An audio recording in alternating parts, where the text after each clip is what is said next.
Hey,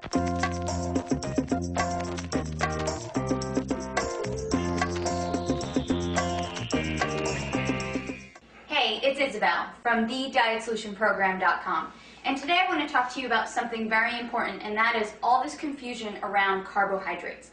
So a lot of people ask me, Isabel, are carbohydrates making me fat, or do all carbs make you fat? The answer is no. You need carbohydrates to make your body function properly, and you actually will not have any energy. Your brain and your spinal cord will not function well if you do not eat carbohydrates. Now, exactly what is a carb? Carbs can be things like bread and pasta and potatoes, but they're also fruits and vegetables and some beans. And a lot of people just think bread and pasta when they think carbs, when really fruits and vegetables can give you the carbohydrates that you need as well. So when you eat a carbohydrate, your body takes them and breaks them down and creates glucose. And you need that glucose in your blood in order to function well. It also takes these carbohydrates and stores them as energy in your liver and in your muscles.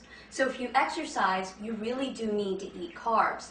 The problem is that a lot of people are eating an overabundance of carbohydrates, especially in the form of processed foods and baked goods and different breads and a lot of pasta. And that's where we're going wrong. Another thing that happens with carbohydrates is they turn into glucose, and if your body doesn't use them, then it turns them into fat. And it stores them in your body as fat. So, okay, what are you going to do? You need to eat carbs for energy and to function, but you don't want to eat too many carbs so that you gain weight. Well, follow these rules, and you will have enough energy from your carbohydrates without gaining weight. Only eat starchy carbohydrates after activity and after a workout. So I don't like to suggest that people have bread and pasta because they're wheat-based, and a lot of people don't do well with wheat.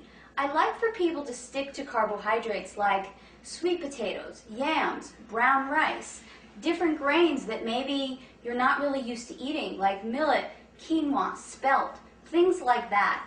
Those starchy or heavy carbohydrates you can have after a workout or after some heavy activity.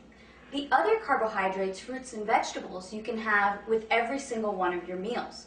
So a perfect example would be have a bowl of berries with your breakfast, have an apple with your lunch, definitely have vegetables with every single one of your meals.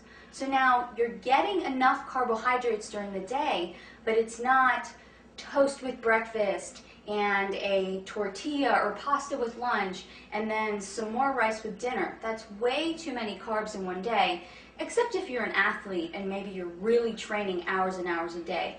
But most of us are just not training hours and hours a day. So let me give you a sample day of a good, reasonable amount of carbohydrates in a day. Have some eggs with your breakfast and then have a bowl of berries. Then as a snack, you can have an apple with some raw nuts. For your lunch, you can have a salad with raw vegetables and cooked vegetables and maybe an orange to go along with that. As another snack, you can have some carrots and celery and some almond butter. And then for dinner, have a salad with your meat, whether that's poultry or beef, and then some more cooked vegetables. There you have gotten a sufficient amount of carbohydrates for the day. You're not going to gain weight, and you're still going to feel energized and great. Again, this is Isabel from thedietsolutionprogram.com. To find out more about how to create your own personal fat-burning meal plan, visit my website today.